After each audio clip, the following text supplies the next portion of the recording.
Assalamu alaikum dear students, my name is Asad Khan and you are watching my YouTube channel Physics Time। और आज हम पढ़ रहे हैं पार्ट 3। किस चीज़ का part 3? Application of Gauss's law.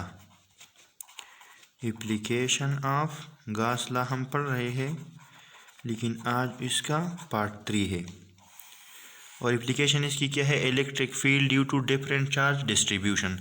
तो पहले पार्ट में हमने पढ़ा था electric field due to infinitely long wire of uniformly distributed charge. ठीक है, एक ऐसा वायर जिस पे चार्ज यूनिफॉर्मली डिस्ट्रीब्यूट थी, उसकी इससे बाहर एक पॉइंट में हमने इलेक्ट्रिक फील्ड फाइंड किया था।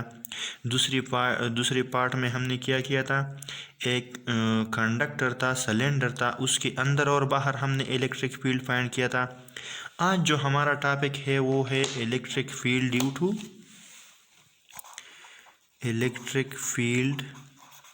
Due to non conducting. ये थोड़ा अब हमारे पास कंसेप्चुअल है। Non conducting cylinder. कंडक्टिंग तो बहुत ज़्यादा इजी था, ठीक है, अगर वायर है या सिलेंडर है, कोई भी चीज़ है।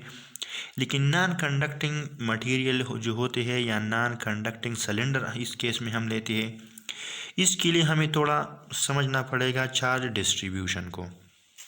मैं कहता हूँ कि अगर हमारे पास एक कंडक्टिंग सिलेंडर है तो उसके लिए तो आपको पता है कि चार्ज कहाँ पे होगा। The charge axis charge will resides on the surface of the conductor. मतलब एक्सिस चार्ज जितना भी होगा वो कहाँ पे होगा? कंडक्टर की सरफेस पे होगा। अब हमारे पास है नॉन कंडक्टिंग, तो नॉन कंडक्टिंग में भी सरफेस तो नहीं होगा।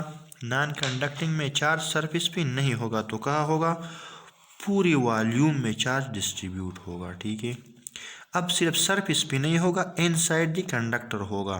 जितना भी इसका कंडक्टर का जो सरफेस है इंटरनली इनसाइड द सरफेस, ये पूरा चार्ज हमारे पास क्या होगा? डिस्ट्रीब्यूटेड होगा। ठीक है, पूरा चार्ज इस पूरी क्रॉस सेक्शन पे चार्ज डिस्ट्रीब्यूट होगा। ठीक है, और हमारे पास ये क्या है? नॉन कंडक्टिंग सिलेंडर है। ठीक है, ये इसका क्या है? रेडियस है, जिसको मैं क्या बोलता हूँ? आर। ठीक है, ये हमारे पास नॉन कंडक्टिंग सिलेंडर है और इस पूरी सिलेंडर पे हमारे पास क्या होगा? चार्ज डिस्ट्रीब्यूशन होगा। इस साइड पे मैं नहीं बनाता क्योंकि फिर मैंने दूसरे भी स्ट्रक्चर्स बनाने हैं, फिर आपको नज़र नहीं आएंगे।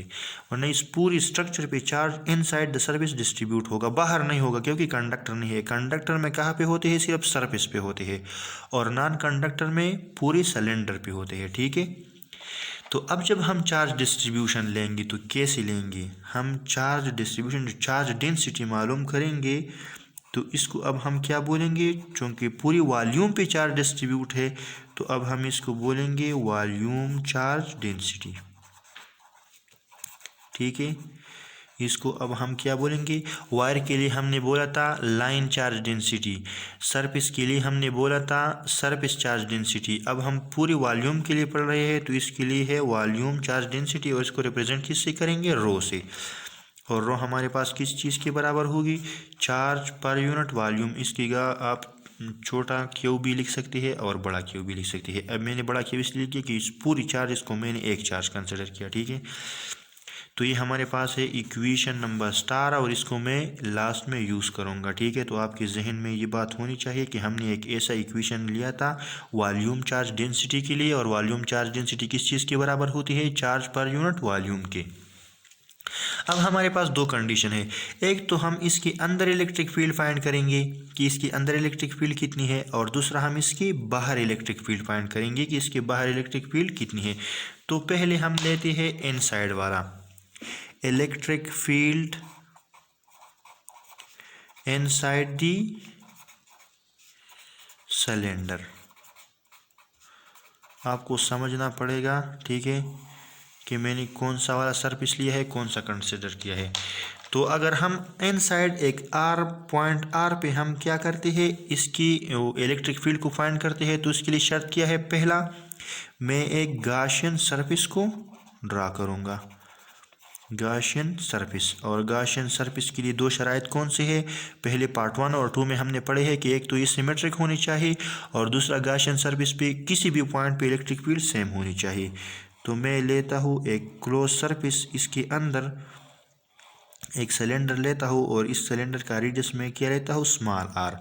और चूंकि इस सिलेंडर का रेडियस है कैपिटल आर और इसका है स्मॉल आर, तो आप देख सकते हैं कि small r is less than capital R, मतलब हम इनसाइड दी सिलेंडर की बात करते हैं। ठीक है, इनसाइड द सिलेंडर की बात कर रहे हैं। इस जो मैंने ये जो गॉसियन सरफेस लिया है, इसका रेडियस इस सिलेंडर की रेडियस से क्या है? स्मॉल है।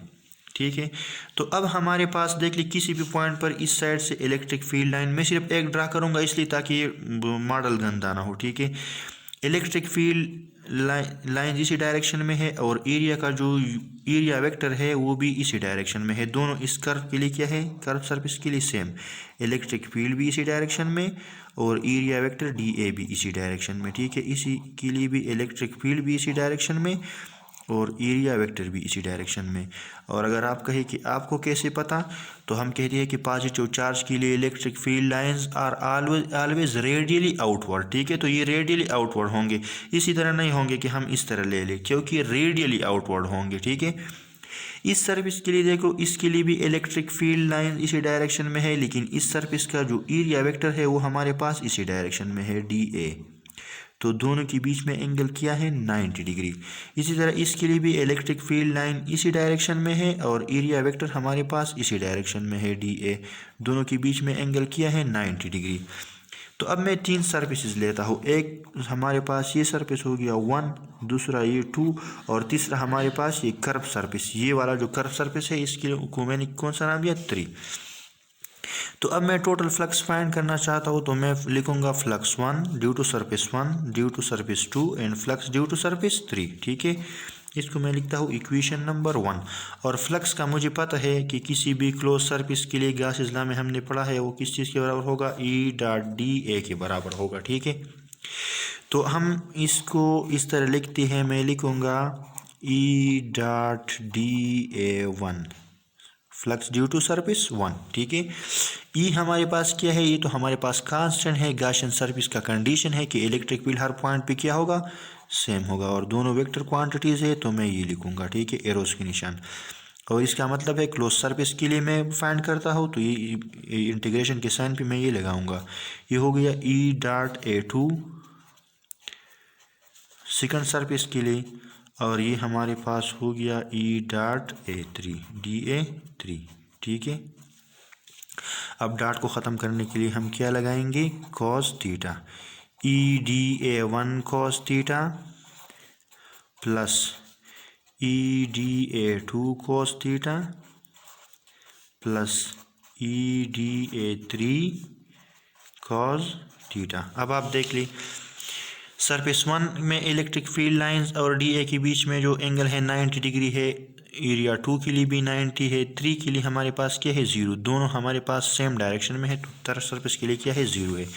तो यहाँ पे मैं वो वैल्यूज पुट करूँगा कि flux is equal to E.DA1 cos 90 degree plus E.DA2 cos 90 degree plus E.DA3 cos 0 degree, क्योंकि तड़ वाले के लिए हमारे पास क्या है? 0 है। अब आपको पता होगा कि cos 90 इज इक्वल टू 0, तो ये पूरा टर्म हमारे पास क्या बन जाएगा? 0। ये cos 90 भी 0, तो ये पूरा टर्म हमारे पास क्या बन गया? 0। सिर्फ ये वाला रह गया cos 0 इज इक्वल टू 1। तो फ्लक्स हमारे पास क्या रह गया? E.DA। ठीक है, क्योंकि cos 0 तो 1 बन गया। अब इस कर्व सरफेस के लिए जितनी भी मैंने DA ले लिए, सारे DA इस साइड के लिए भी सारे सबको मैं जमा करूँगा, तो हमारे पास क्या रह जाएगा? E और DA की जगह हमारे पास क्या होगा? A। E तो कांस्टेंट है, तो इंटीग्रेशन के बाहर हम लिखेंगे, और जब ये सारे छोटे छोटे एरियाज को हम जमा करेंगे तो हमारे पास क्या आ जाएगा? A। और इसको मैं नाम देता हूँ इक्वेशन नंबर 2 का। ठीक है, अब आपको गॉसियन लॉ से पता होगा कि flux inside the close surface हमारे पास क्या होता होगा? Q divided by epsilon naught is equal to EA। ठीक है, इक्वेशन नंबर 3। समझ आ गया आपको? अच्छा, अब हम आते हैं सरफेस की तरफ। सरफेस की तरफ आने से पहले मैं आपको एक इक्वेशन लिखता हूँ। मैंने पहले लिखा था, जो ये इक्वेशन था वॉल्यूम चार्ज डेंसिटी के लिए। वॉल्यूम चार्ज डेंसिटी हमारे पास बराबर है चार्ज पर यूनिट वॉल्यूम। अब अगर चार्ज की वैल्यू में फाइंड करना चाहूँ तो वॉल्यूम इस साइड पे आ जाएगा, तो हमारे पास बन जाएगा rho v is equal to Q. ठीक है, तो ये क्यू की वैल्यू है, Q is equal to rho v. Q हमारे पास क्यू की क्या वैल्यू है, स्मॉल क्यू या कैपिटल क्यू एक ही बात है, रो वी। ठीक है, ये हमारे पास क्यू की वैल्यू है। किस चीज़ से आ गई हमारे पास, हमने बना था volume charge density is equal to charge पर यूनिट वॉल्यूम, तो ये इस साइड पे और ये क्यू की वैल्यू हो गई रो वी। अब ये क्यू की वैल्यू मैं इक्वेशन नंबर 3 में पुट करता हूँ, तो ये हमारे पास बन जाएगा इक्वेशन नंबर 3 कि rho v divided by epsilon naught is equal to E A. ठीक है, कोई मसला तो नहीं? ठीक है, हमारे पास rho v is equal to rho v divided by epsilon naught is equal to E ए।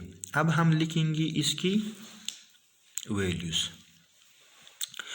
रो हमारे पास क्या है, डेंसिटी है, और वॉल्यूम ऑफ दिस सिलेंडर, ये जो अंदर वाले सिलेंडर की बात कर रहे हैं हम। ठीक है, तो इसकी वॉल्यूम हमारे पास क्या होगी, इसकी वॉल्यूम हमारे पास होगी 5r²L। ठीक है, इस अंदर वाले सिलेंडर की मैं बात कर रहा हूँ, स्मॉल रेडियस वाले की वॉल्यूम की मैं बात कर रहा हूँ, तो मैं कौन सा आर लूँगा, स्मॉल आर लूँगा। ठीक है, तो हमारे पास है 5r²L और divided by epsilon naught is equal to E multiplied by small जो सिलेंडर है, स्मॉल सिलेंडर की एरिया हमारे पास क्या होगी, वो हमारे पास होगी 2πrl। ठीक है, देख लो, तो ये 5 के साथ कट जाएगी, एक आर के साथ, एल के साथ, तो हमारे पास रह जाएगा rho r divided by epsilon naught is equal to 2e। और अगर मैं ई को फाइंड करना चाहूँ तो 2 इस साइड पे आ जाएगा, तो क्या बन जाएगा, rho r divided by 2 epsilon naught is equal to E. ये हमारे पास electric field inside the non conducting cylinder होगा। ठीक है, हम ये हमारे पास क्या होगा, नॉन कंडक्टिंग सिलेंडर के अंदर ये। अगर आप इस इक्वेशन को देख लें, इस इक्वेशन को मैं इक्वेशन नंबर 4 का नाम भी दे सकता हूँ।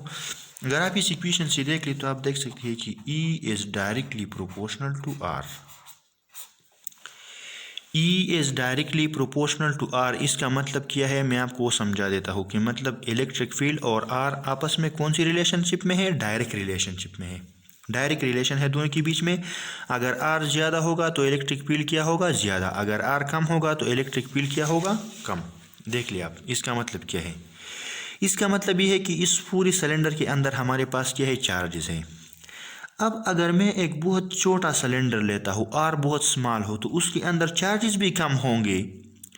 अगर मैं एक ऐसा सिलेंडर लेता हूँ जिसका रेडियस बहुत ज़्यादा छोटा हो, तो उसके अंदर चार्जेस क्या होंगे, कम होगी, तो इलेक्ट्रिक फील्ड क्या होगी, कम होगी। अब अगर इसके लिए मैं एक बड़ा सिलेंडर लेता हूँ, इसकी जगह R ज़्यादा हो जाता है। अगर मैं इसकी जगह ये वाला सिलेंडर लेता हूँ, रेड मार्कर से भी बनाता हूँ ताकि आपको नज़र आ जाए। ठीक है, इस सिलेंडर की जगह अगर मैं ये वाला सिलेंडर कंसिडर करता हूँ, देखो आप ये वाला, इसका R इससे बड़ा है, इसका R बड़ा है, तो इसका मतलब है इसके अंदर चार्जेस भी ज़्यादा होंगे। चार्जेस ज़्यादा होंगे तो इलेक्ट्रिक फील्ड क्या होगी, ज़्यादा। इसलिए हम कहते हैं कि इलेक्ट्रिक फील्ड और R डायरेक्ट रिलेशन में है। डायरेक्ट रिलेशन का मतलब है अगर एक क्वांटिटी ज़्यादा होगी तो दूसरी भी होगी। अगर सिलेंडर का रेडियस ज़्यादा है तो इसका मतलब है कि इस इनसाइड की हम बात कर रहे हैं, आउटसाइड अगर इससे बाहर जाएंगे तो फिर तो नहीं, सिर्फ हम सिलेंडर के अंदर बात कर रहे हैं। सिलेंडर के अंदर अगर हम छोटा सिलेंडर बनाएंगे तो उसके बीच में चार्जेस कम होंगे, तो इलेक्ट्रिक फील्ड भी कम होगी। अगर हम एक ऐसा सिलेंडर इस सिलेंडर के अंदर बनाएंगे जिसका रेडियस बड़ा हो, तो उसके अंदर चार्जेस ज़्यादा होंगे। चार्जेस ज़्यादा होंगे तो इलेक्ट्रिक फील्ड डेफिनेटली ज़्यादा होगी। ठीक है, तो इसलिए हम कहते हैं कि E is directly proportional to R। अब हम दूसरा कंडीशन लेते हैं इस सिलेंडर से कि इर्द गिर्द बाहर हम इलेक्ट्रिक फील्ड फाइंड करेंगे। ठीक है, तो दूसरा कंडीशन करते हैं जल्दी जल्दी। अब आपको समझ आ गया होगा। अब हम कौन सा वाला कंडीशन लेते हैं, electric field outside the non conducting cylinder. ठीक है, नॉन कंडक्टिंग सिलेंडर की आउटसाइड अब हम इलेक्ट्रिक फील्ड फाइंड करेंगे। तो ये हमारे पास क्या है, सिलेंडर है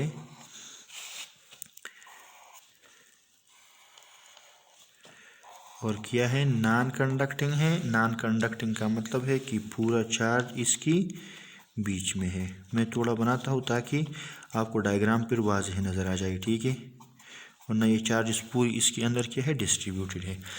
अब मैं इस पॉइंट पे, एक पॉइंट आर पे, इसका अपना रेडियस क्या है, capital R.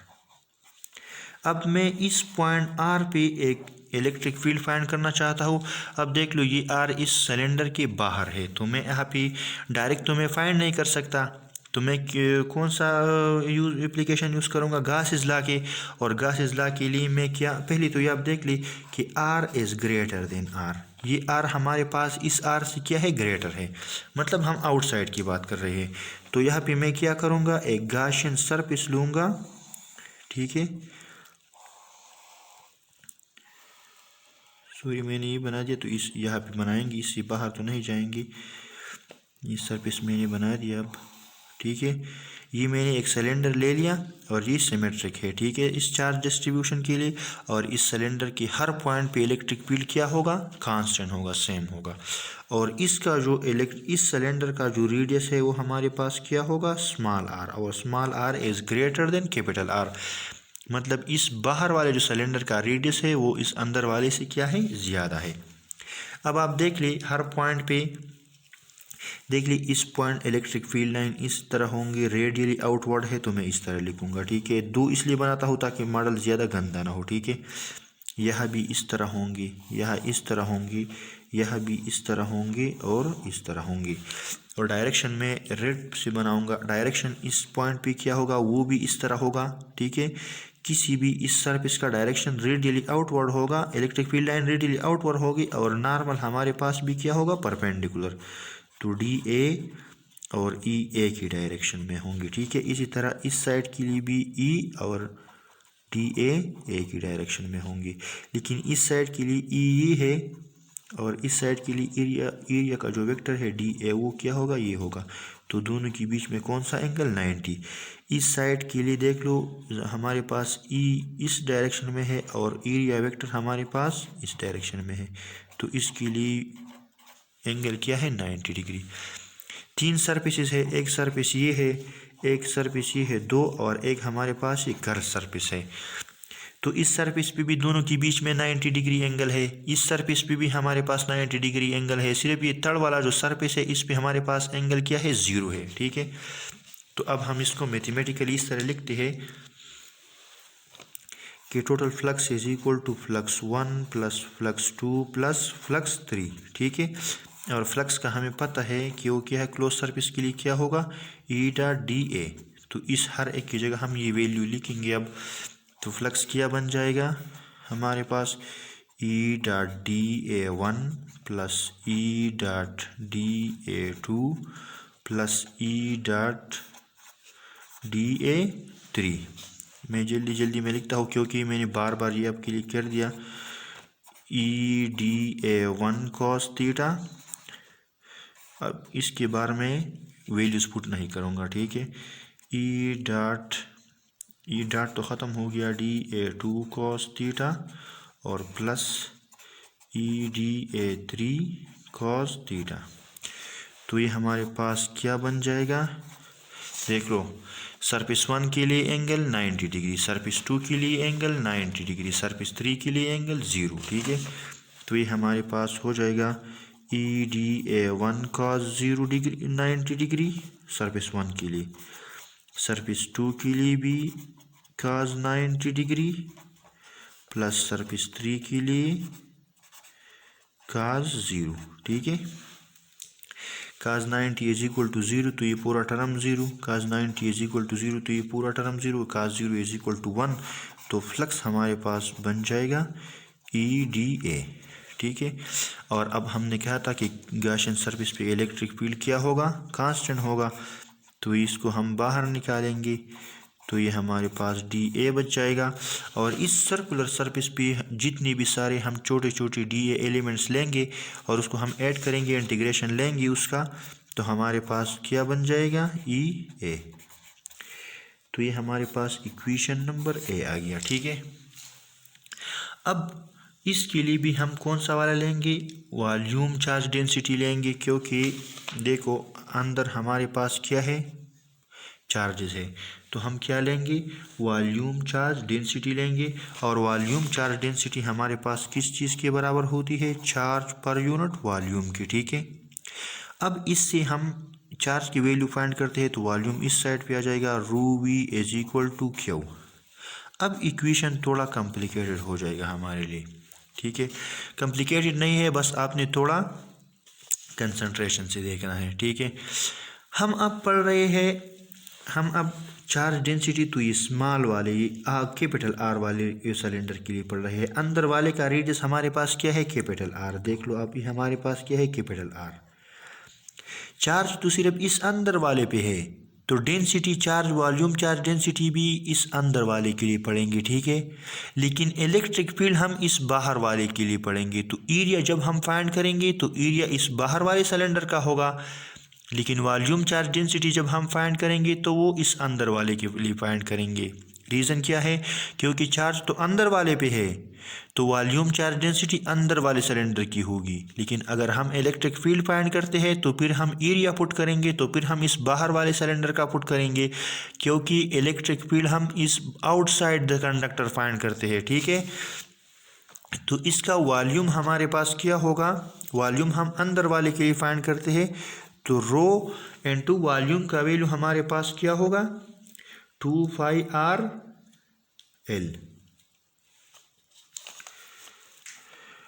2π_R_L, Q is equal to Q।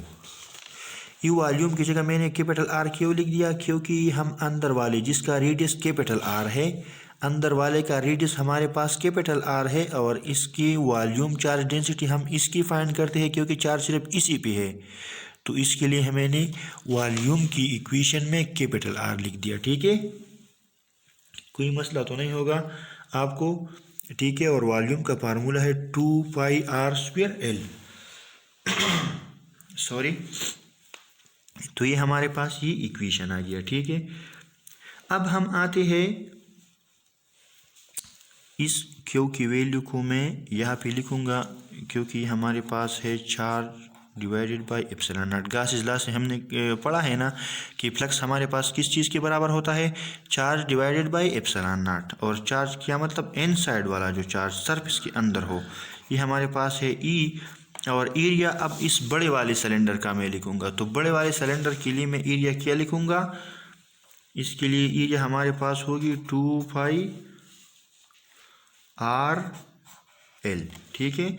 ये हमारे पास होगी 2πr_L, और सॉरी इसमें हमारे पास 2 नहीं है, ठीक है। 2 हमारे पास इसमें नहीं है, वॉल्यूम में हमारे पास वॉल्यूम सिर्फ है πr²L, ठीक है। वॉल्यूम हमारे पास सिर्फ πr²L है। तो इस Q की जगह मैं ये वाली वैल्यू पुट करूँगा, तो इस हमारे पास बन जाएगी rho πr²L divided by epsilon naught is equal to E multiplied by 2πr_L। अब देख ली, L के साथ कट जाएगा, 5 के साथ कट जाएगा, तो हमारे पास यहाँ पे रह गया 5R² divided by epsilon not, और यहाँ पे हमारे पास रह गया 2E×R, ठीक है। अब अगर मैं E को फाइंड करना चाहता हूँ तो 2 और R को मैं इस साइड पे लेके आऊँगा, तो E हमारे पास अकेला रह जाएगा यहाँ पे, और 2 एंड R यहाँ पे आ जाएंगे, तो हमारे पास होगा 2R² डिवाइडेड बाई 2ε0 अब आप देख ली, E और R का एक बार फिर कौन सा रिलेशन है, इनवर्स रिलेशन है। इसको मैं कहूँगा इक्वेशन नंबर C, ठीक है। देख लो, E और R का हमारे पास फिर इनवर्स रिलेशन है। इसका मतलब है जितना इस बड़े वाले सिलेंडर का रेडियस ज़्यादा होता जाएगा, मतलब हम इससे जितना दूर जाएंगे इस चार्ज डिस्ट्रीब्यूशन से, इलेक्ट्रिक फील्ड उतना कम होगा, और जितना हम इसके करीब आएंगे तो इलेक्ट्रिक फील्ड क्या होगा, ज़्यादा होगा। इसके बरक्स अगर आप ये वाला इक्वेशन देख ली, इन साइड में जब हमने कहा था इन साइड में हमने कहा था कि इलेक्ट्रिक फील्ड और आर एक दूसरे को डायरेक्टली प्रोपोर्शनल है, मतलब जितना हम सिलेंडर बढ़ाएंगे इन साइड द सरफेस तो इलेक्ट्रिक फील्ड उतना क्या होगा, ज़्यादा होगा। लेकिन जब हम बाहर जाएंगे तो इस सिलेंडर को हम जितना बढ़ाएंगे इस आर को, इलेक्ट्रिक फील्ड उतनी कम होगी। ठीक है, तो इलेक्ट्रिक फील्ड और आर का कौन सा रिलेशन है, इनवर्स रिलेशन है। ठीक है, आई होप आपको समझ आ गया होगा। अगर फिर भी कोई मसला है तो आप कमेंट्स बॉक्स में नीचे मुझसे पूछ सकते हैं। Thank you for watching my YouTube channel.